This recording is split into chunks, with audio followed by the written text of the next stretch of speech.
오늘은 새롭게 되는 날이라는 제목으로 하나님의 말씀을 나누도록 하겠습니다.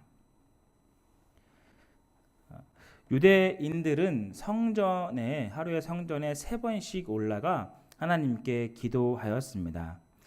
경건한 유대인들이라면 마땅히 해야 할 과제였습니다. 여기서 경건이라는 것은 현대의 해석과는 조금 다르게 해석되어집니다.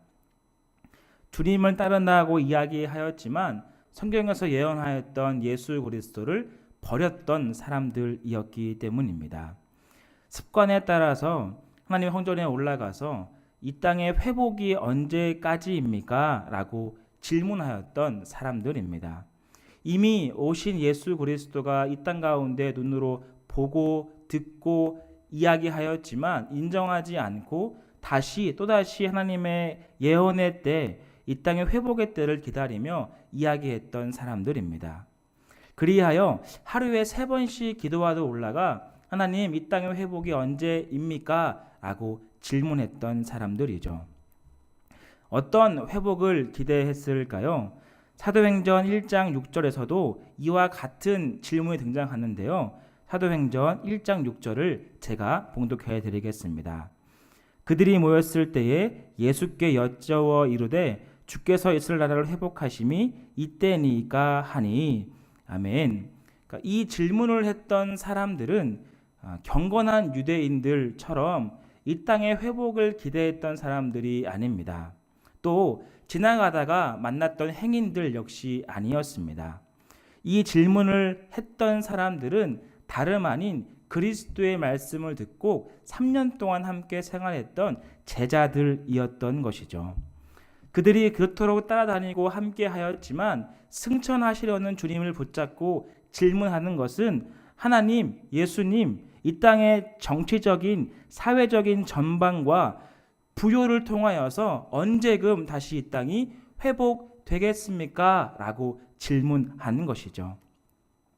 하지만 주님은 이 질문에 답하지 않으시고 다른 답변을 하셨는데요. 사도행전 1장 7절과 8절 말씀을 우리 함께 읽도록 하겠습니다. 7절과 8절입니다. 이르시되 때와 시기는 아버지께서 자기의 권한에 두셨으니 너희가 알 바 아니요 오직 성령이 너희에게 임하시면 너희가 권능을 받고 예루살렘과 온 유대와 사마리아와 땅끝까지 이르러 내 증인이 되리라 하시니라. 아멘. 그러니까 이 땅의 현실적인 이 부흥과 회복의 때를 기대했던 사람들에게 하셨던 말씀은 조금 엉뚱한 대답이었습니다. 그 시기는 하나님의 고난이라 이야기하며 나를 따랐던 너희들은 성령의 권능을 받아 내 증인이 되어라 라고 말씀하셨던 것이죠. 듣고 싶어한 답이 아니었습니다. 주님께서 이 땅을 호령하고 모든 세계를 회복하고 그 은혜와 사랑을 같이 누리기를 기대했는데 갑작스럽게 성령의 권능을 받으라니요. 그리고 승천하신 주님을 바라보면서 어리둥절한 모습이었습니다. 이 모든 사람들은 한 가지의 질문을 하였습니다. 이스라엘의 회복이 언제입니까? 혹 지금입니까? 라고 질문했던 것이죠. 이와 같은 질문도 우리가 종종 하게 되어집니다. 우리 대한민국의 회복이 언제입니까? 나의 상황과 처한 환경들이 언제 회복하겠습니까? 나의 가정은 언제 회복되어지고 우리 교회와 나라와 민족의 회복은 어느 때까지입니까? 라고 질문하게 됩니다. 오늘 읽었던 본문 역시 이러한 질문을 바탕으로 소개되어진 장면인데요. 성령의 큰 권능으로 말미암아 베드로를 통하여서 40년 동안 걷지 못하는 자가 능력 가운데 일어서고 걸으며 뛰며 주님을 찬양하게 되었습니다. 이 일로 인하여서 많은 경건한 사람들이 모여 이 일이 된 것이 어떻게 되었느냐라고 질문하였습니다. 하지만 베드로는 그들이 듣고 싶어 했던 것, 그들이 바라고 원했던 것을 대답하지 않으시고 오직 한 가지를 말했는데요. 그것은 바로 예수로 된 것이라 라고 이야기하였습니다. 회복의 때를 기다렸던 많은 사람들에게 이렇게 이야기하는 것이죠. 성령의 권능을 받아라. 그리고 내 증인이 되어라.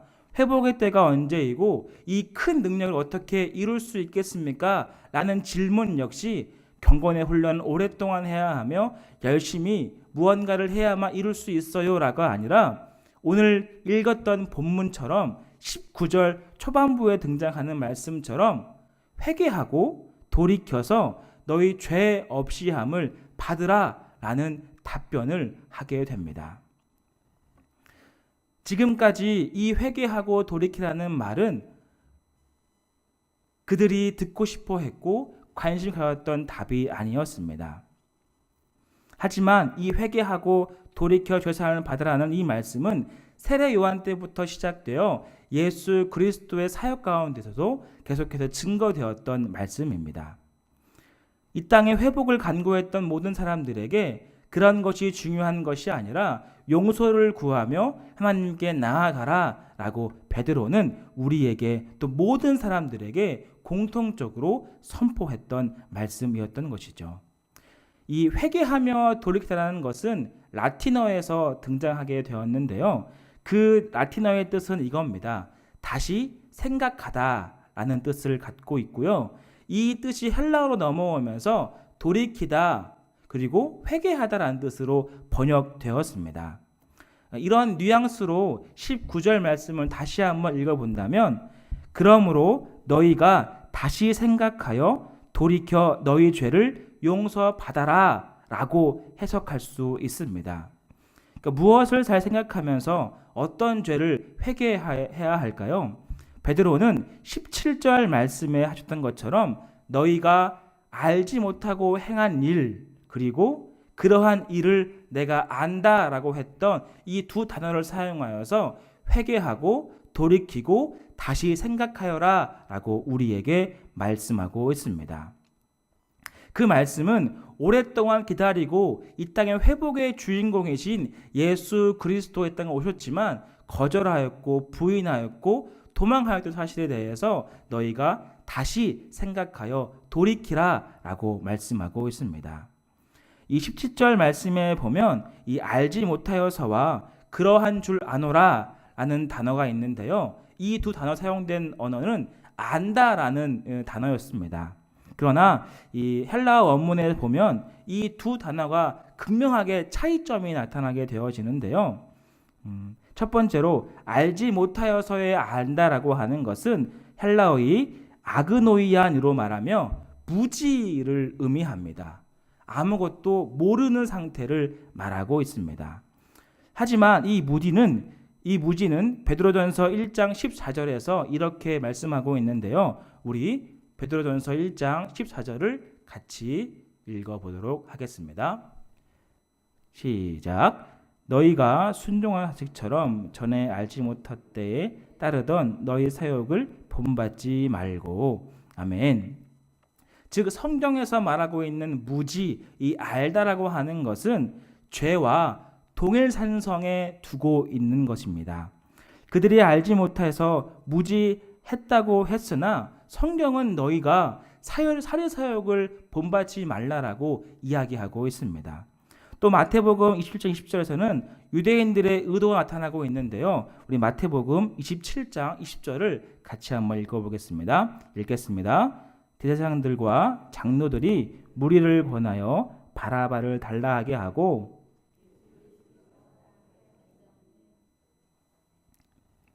아멘. 그러니까 무엇라고 이야기합니까? 무리를 권하여서 예수님을 죽이자라고 이야기했던 것입니다. 생명의 주이시고 살아계신 하나님의 아들을 사람들을 이렇게 권하여서 이렇게 선동하여서 그를 죽이자라고 이야기했던 것이죠. 이것이 무엇입니까? 다분히 의도가 담긴 무지라는 것이죠. 또한 이것은 사도행전 3장 14절과 15절 등장하는 것처럼 거룩한 이를 죽이고 넘기고 그 가운데 함께 동행했다라고 성경은 기록하고 있습니다. 너희가 그를 죽였다라고 이야기하고 있습니다. 이 모든 것들을 통하여서 알다, 아그노이안, 무지, 성경은 죄라고 이야기하는 것이죠. 이 무지는 우리로 하여금 진리에 바로 설 수 없게 만듭니다. 생명의 주가 이 땅 가운데 오셨지만 그를 받지 못하고 거절하게 만듭니다. 그 이유는 무엇인가요? 앞서 말씀드렸듯이 내가 원했던 회복의 때가 이 때가 아니기 때문입니다. 정치적으로나 군사적으로나 부요하고 확장되어서 많은 사람들을 다스리는 것을 기대했지만 예수 그리스도의 오심은 이와 정반대된 삶을 살았기 때문입니다.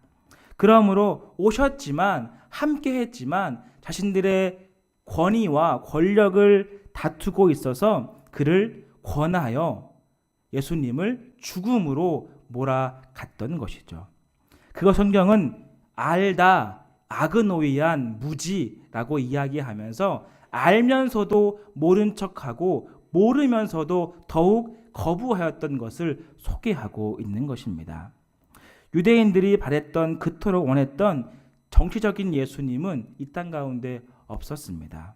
그래서 사람들은 자신의 무지 그리고 알면서 모른 척하는 무지로 인하여서 생명의 주를 십자가에 달려 죽게 만들었습니다. 베드로는 이 사실을 언급하며 너희가 행했던 일, 너희가 저질렀던 일들을 낱낱이 고하고 있습니다. 그리고 두 번째로는 두 번째 알다라고 하는 이 단어는 오이다라는 것인데요. 경험을 통해 알았다라는 것을 말하고 있습니다. 눈으로 보고 행동하고 체험한 것을 통하여서 알다라고 하는 것인데 이것을 어떻게 이야기하고 있느냐 하면 너희가 행한 일을 내가 눈으로 보았고 경험하여서 알고 있다라고 이야기하는 것입니다. 이 말씀은 뭐냐 하면 너희가 거부하였고 의도하여서 주님을 배반하고 없이 하고 거절하였던 것을 내가 눈으로 보고 알고 경험하여서 알고 있다라고 이야기하는 것입니다. 이것은 참으로 무서운 말이 아닐 수 없습니다. 너희가 계획적으로 지었던 죄를 내가 눈으로 보아 알고 있다라고 하는 것과 같은 말이기 때문입니다. 이 경건한 유대인들이 누구였습니까? 매일 3번씩 성전에 올라가서 하나님 회복의 때가 언제입니까? 라고 기도했던 사람들입니다. 하지만 정작 예수 그리스도의 오심이 이 땅 가운데 오시자 내가 바랬고 그들이 원했던 것이 아니었기 때문에 의도적으로 예수님을 죽음으로 몰아가게 되었던 것이죠. 이 사실을 베드로는 낱낱이 고하면서 너희가 행했던 것을 내가 알고 있다라고 성경은 말씀하고 있습니다. 이 무지는 현재 살아가는 우리들에게도 종종 나타나는 모습이기도 합니다. 우리도 역시 주님을 알면서도 죄악인 것이 알면서도 틀린 것이 아닌 것을 알면서도 불구하고 하나님 제 뜻과는 조금 다르지 않습니까? 라고 이야기하며 모른 척 해버립니다. 심지어는 잘 몰랐습니다 라고 포장하기까지도 합니다. 하지만 성경은 오늘 우리에게 말씀하고 있는데요. 너희가 행했던 모든 것을 베드로가 알고 있는 것처럼 하나님께서도 모든 것들을 알고 계시는 것입니다. 그러므로 저와 여러분은 어떻게 해야겠습니까? 돌이켜서 다시 생각하여 하나님께 돌아와야 하는 것입니다. 이 무지를 청산하지 않고 결단하여 끊어버리지 않으면 또 다른 무지를 낳게 되기 때문입니다. 주님의 모심이 이 땅 가운데 오셨지만 성전문을 출입하여서 오신 주님을 의지하지 못하고 새로운 메시아를 찾았던 사람들을 통하여서 우리는 깨달아야 합니다. 무지를 벗지 못하고 의도적인 죄악들을 끊지 못하면 더 큰 모습과 더 큰 악이 우리를 좀먹어서 결국 주님을 모른 척 하게 만들고 그 자리를 떠나도록 만들게 됩니다. 그러므로 성경은 우리에게 말씀하고 있는 것이죠. 회개하라. 다시 생각하여 돌이키라. 그리고 죄 있는 것을 이제 없이함을 예수 그리스도를 말미암아 받아야 한다라고 말씀하고 있습니다. 다시 생각하여서 주님의 거룩하신 길, 회복의 길을 걸어가야 한다라고 우리에게 말씀하고 있습니다.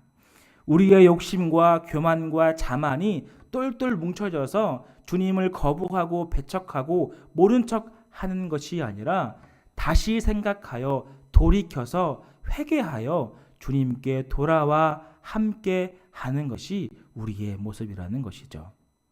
그리하여 깨끗함을 받고 용서받아 주님과 함께 거룩한 길, 선한 길을 우리 모두가 다 걸어가기를 또 바랍니다. 그렇다면 우리는 왜 무지함을 용서받고 회개함을 받아야 할까요? 그것은 19절 하반절을 통하여서 알 수 있는데요. 우리 19절 하반절을 같이 한번 읽어보겠습니다. 이같이 하면부터 시작하는 겁니다. 시작.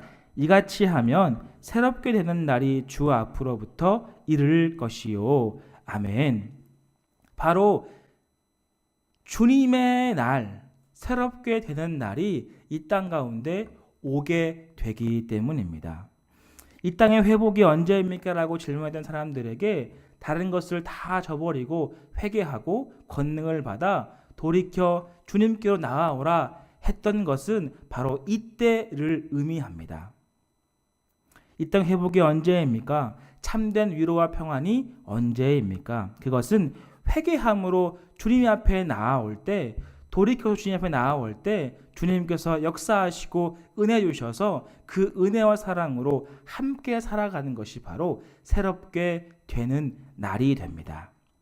이 새롭게 된다는 이 번어의 헬라어의 원문은 이 아나푸세오스라고 하는 것인데요. 뜻은 상쾌하게 한다라는 뜻과 원기 회복, 신선하게 한다라는 뜻을 갖고 있습니다. 그리고 우리 개역 한글 성경에서는 이 단어를 뭐라고 번역했냐 하면 유쾌하게 한다라고 이야기하고 있습니다. 새롭게 되는 날도 굉장히 좋은 번역이기도 하지만 유쾌하게 하는 날 역시 참 마음에 드는 번역입니다.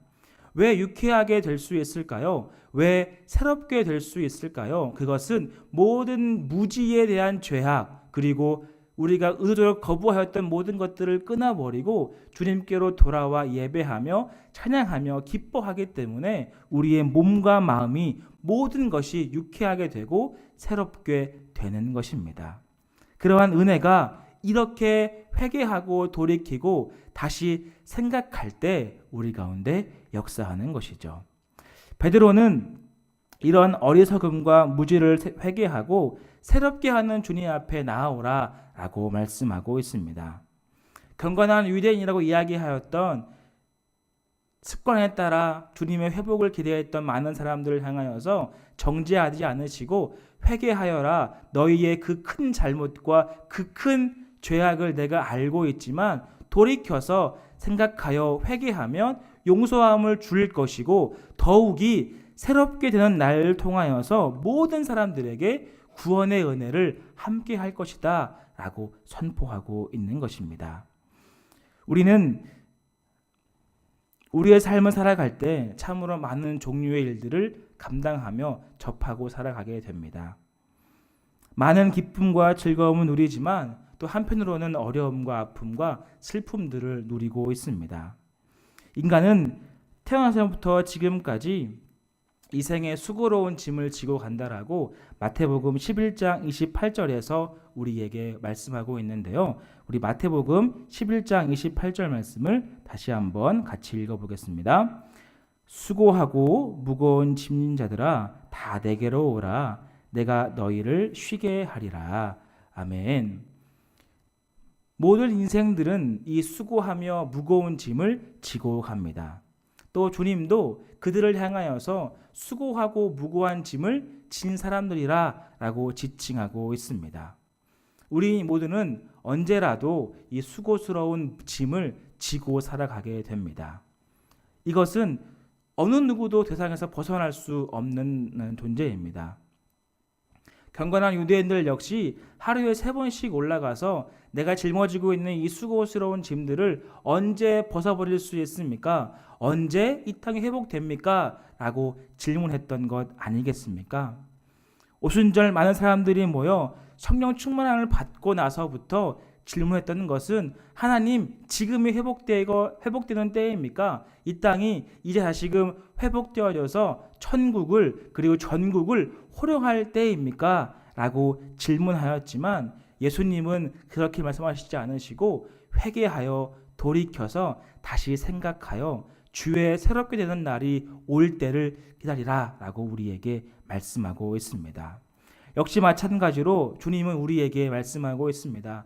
그 모든 수고로운 짐, 모든 어려운 짐들을 어떻게 청산하고 어떻게 벗고 어떻게 유쾌한 날을 맞이할 수 있을까요? 그것은 예수 그리스도께 나아가 그분 앞에 우리의 모든 수고로운 짐을 내려놓을 때 가능하게 된 것입니다. 다 내게로 오라 내가 너희를 쉬게 한다 라고 하는 이 말씀은 우리 모두에게 우리 인생들 모두에게 선포되는 말씀입니다. 다시 말하면 회개하여 돌이켜서 주님 앞에 나와 그 큰 은혜와 사랑을 경험하고 누리며 나아가라 라고 우리에게 말씀하는 것이죠.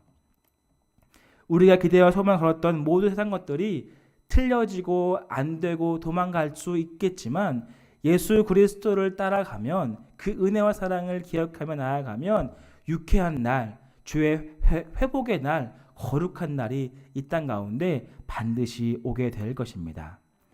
또한 이 새롭게 되는 날은 신선함이라는 뜻도 포함되어 있는데요. 이 신선함이라는 것은 우리가 잘 알고 있듯이 겨울 날씨이지만 환기를 하는 모습을 생각할 수 있습니다. 굉장히 춥고 매서운 바람이 불고 있지만 가정에서 환기를 한 번씩 시키지 않습니까? 추워서 환기를 시키지 않으면 답답해지거나 혹은 먼지가 많이 쌓이는 것 같아서 창문을 열어서 바깥에 있는 새로운 공기를 유입하여 환기를 시켜 다시 한번 신선한 공기를 맞게 되는 것이죠. 바로 그것이 이 새롭게 되는 날의 신선함이라는 표현이라는 것이죠. 예수 그리스도와 함께 우리의 마음과 생각을 닫고 굳게 문을 잠고 있는 것이 아니라 마음을 열어 창문을 열어 우리의 신선한 공기 예수 그리스도의 보혈의 은혜와 죄 용서함을 얻으며 새롭게 되는 날을 기억하며 바라는 모든 것들을 내 안에 두게 되어질 때 그것이 새롭게 되는 날 창문을 열어 신선한 공기가 되는 것입니다. 바로 위로부터 오는 은혜를 기대하며 소망하며 나아가는 모습인 것이죠. 말씀을 시작할 때 이렇게 질문하고 이야기하였습니다. 회복의 때가 언제입니까? 라고 이야기했었습니다. 많은 사람들이 주님께 질문하였고 그것이 내가 원하고 기대했던 답을 듣고 싶어 했습니다. 하지만 주님은 또 베드로는 그렇게 말하지 않으시고 회개하고 다시 생각하여 너희의 의도된 이 모든 죄악들을 끊어버리고 모든 무지를 어리석음을 버려버리고 돌이켜 주님 앞에 나아오라. 그리하면 유쾌한 날 새롭게 되는 은혜를 경험하게 될 것이다 라고 이야기하고 있었습니다. 이 회복의 때를 더욱 간절히 바랬던 성경 속의 인물을 본다면 다름 아닌 이스라엘 백성들일 것입니다. 우리는 400년 동안 애굽에서 종 노릇하고 이후에 출애굽을 한다는 사실을 알고 있기 때문에 그들의 수고와 그들의 어려움을 정확하게 알 수는 없습니다. 하지만 고통 가운데 있는 이스라엘 백성들은 하루하루가 힘겨웠고 하루하루가 너무나 수고스러운 짐들을 짊어지고 가고 있었습니다. 그리하여 매일 고단함과 피곤함 속에서 하나님 이 땅의 회복이 언제입니까? 하나님 이 땅의 구원이 언제입니까? 라고 계속해서 질문하고 외쳤던 것이죠. 그러나 하나님께서는 응답하시지 않은 것처럼 보일 수 있었지만 정한 때에 정한 시간에 모세를 준비하여서 하나님의 구원의 약속을 모세를 통하여서 온 이스라엘을 구원시키게 되는 놀라운 은혜를 경험하게 되었습니다. 그리고 그 놀라운 주님의 권능으로 말미암아 마침내 가나안 땅에 입성하게 되어 하나님의 계획과 하나님의 구원의 때 그리고 새롭게 되는 이 때를 완전하게 온전하게 이루게 되었던 것입니다. 새롭게 되는 날은 반드시 우리에게 찾아오게 됩니다. 이날은 유쾌하며 기쁨이 넘치고 즐거움과 희락과 화평이 넘치는 그러한 날입니다. 우리는 알지 못하고 잘 이해하지 못하지만 하나님이 우리에게 계셔서 우리로 하여금 회개시켜 하시고 우리를 유쾌하게 하시고 돌이키시기도 하시며 주님의 거룩한 날, 회복의 날에 동참하며 함께 하기를 바라고 계십니다. 바라건대 우리 모두가 회개하며 회복의 때를 기대하며 소망 중에 거하는 우리가 되기를 소망합니다. 말씀을 정리하도록 하겠습니다. 오랜 기간 동안 걷지 못한 한 사람은 하나님의 큰 권능으로 말미암아 걷게 되었습니다. 그리고 성전에 올라왔던 많은 경건한 유대인들은 이 일을 보고 질문하였습니다. 어떻게 된 일입니까? 어떻게 이러한 일이 가능하게 되었습니까? 그런 답변은 너무나 엉뚱하고 틀렸습니다. 베드로는 그들을 향하여서 회개하여 돌이키고 죄사함을 받아 새롭게 되는 날을 기대하며 소망 중에 거하라 라고 이야기하였습니다. 그리고 더욱더 중요한 것은 너희가 행했던 모든 죄악을 내가 알고 있듯이 하나님도 알고 계시기 때문에 반드시 회개를 하고 죄 용서함을 받아야 한다라고 성경은 말씀하고 있습니다. 여기서 그치는 것이 아니라 그토록 유대인들이 바랬던 소망 가운데 의지하였던 회복의 땅은 멀지 않았던 것이죠. 바로 예수 그리스도를 영접하여 그분과 함께 동행할 때 새롭게 되는 날, 유쾌하게 되는 날이 우리에게 찾아오게 되는 것입니다. 우리 모두는 수고로의 짐을 지고 가는 인생들입니다. 이 모든 어려움이 나이가 많다고 해서, 나이가 적다고 해서 줄어들고 작아지지 않습니다. 동일한 어려움과 동일한 아픔을 갖고 있습니다. 어떻게 우리가 이것들을 짊어지고 힘겨워하고 아파할 때 쉼을 얻을 수 있을까요? 그 회복의 때가 언제일까요? 그것은 살아계신 하나님의 아들 예수 그리스도께 나아가 평안과 쉼을 얻고 그분과 함께 동행할 때입니다. 마찬가지로 우리에게 주시는 하나님의 귀한 음성이 새롭게 되는 날을 기대하며 회개하고 돌이켜서 주님과 동행하는 귀한 삶을 살아가라 라고 말씀하고 있습니다. 그리야 할 때 주님께서 예비하신 모든 하늘의 귀한 은혜가 우리를 향해 펼쳐져 있으며 창문을 열어 환기하며 주님께 주시는 지혜와 능력과 은혜와 사랑을 말미암아 우리의 영혼과 우리의 삶과 속해 있는 모든 것들이 회복의 은혜를 경험하게 될 것입니다. 그러한 은혜와 그러한 귀한 사랑이 날마다 우리의 삶 가운데 넘쳐나기를 주님의 이름으로 간절히 축원드립니다. 아멘. 기도하겠습니다.